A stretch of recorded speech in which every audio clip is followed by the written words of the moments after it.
intaan idin fasaxin waxaan idinla wadaagayaa dhowr qodob oo sharciga iyo wuxuu ina farayo.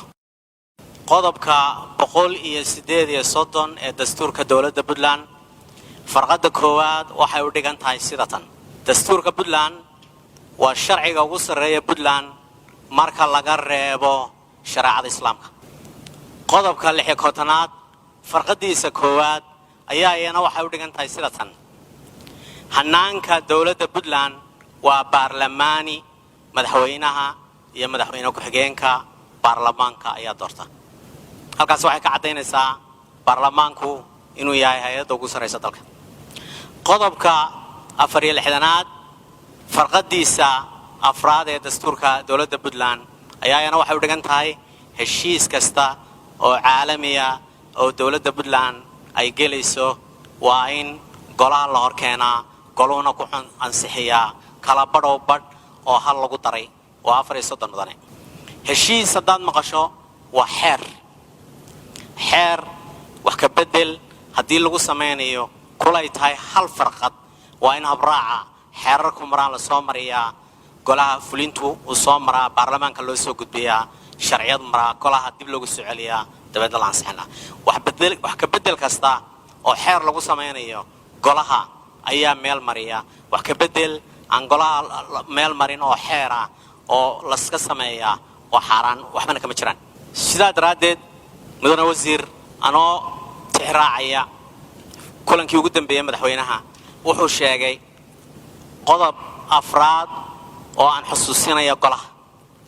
madaxweynuhu wuxuu yidhi heshiiskii hore ee la galay magdhow may lahayn Puntland. haddii shirkaddu heshiiska ka baxdo iyo haddii ay iyadu iskeed uga baxdo iyo haddii ay Puntland ka baxdo, mar walba haddii shirkaddu ay heshiis ka baxdo magdhow baa laga rabay Puntland. madaxweynuhu wuxuu caddeeyey golaha hortiisa haddii ay waxba wadi waayaan oo heshiiska aynu ka baxno inaan wax magdhow ah laynagu lahayn. taasina waa wax ka bedel heshiiska ku imanaya. waa runtiisa dheedo xogaal buu ahaa heshiiska horeana xogaal baan ahay. heshiiska hadda aad wadatid waxaan kaa codsaday in ay dhiibtaan. heshiisii horena anagu waxaan ka markhaati ahay saxiixiisa iyo ciddii saxda iyo sida kunanaa. heshiiskan waxaa ka muuqata wasiir Siciid Maxamed Raage inuu saxay. wax ka bedel baa cad in lagu sameeyey maca heshiiskii hore. kii hore originalkiisii goluhu yaalla, guddoomiyihii shirkadda Sultaan iyo madaxweyne Cabdulle Maxamed Cali Gees baa ku saxan. kaad hadda hayso kuma saxana. heshiiskanna waxaan kaa codsanayaa inaad golaha ku wareejiso koobigiisa si loo soo akhriyo wax ka bedel lagu sameeyey. mudane wasiir baarlamaanka Puntland waxaa ma xumayn doonaan insha Allah bilaa kariim. waxaan ballan qaadi doonaa heshiiska marka golaha loo hor keeno annagoo shacabka Puntland loo danaynayo waxa dantu ugu jirto horumarkeeda inaan sixin doonaan. dekedda ballaadhinteeda goluhu raalli buu ka yahay. shaqadeeda horumarka dalka waa laga wada shaqaynayaa insha Allah bilaa kariim.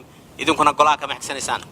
baarlamaanku xaq bay u leeyihiin, waa hay'adii dalka ugu sareysay. wax kasta oo xeerara ama sharciya inay golaha soo maraan waajibkooda weeye. sida ku cad dastuurka qodobka 64aad farqadiisa afraad waa inaad soo marisaan heshiiskaas sharciyada iyo baarlamaanka. haday taasi dhici weydo mudane wasiir waxaa ka dhalan doonta ciqaabtaana waxaa qaadi doonta wasaaradda. waana mahadsantihiin, waa idin fasaxaya.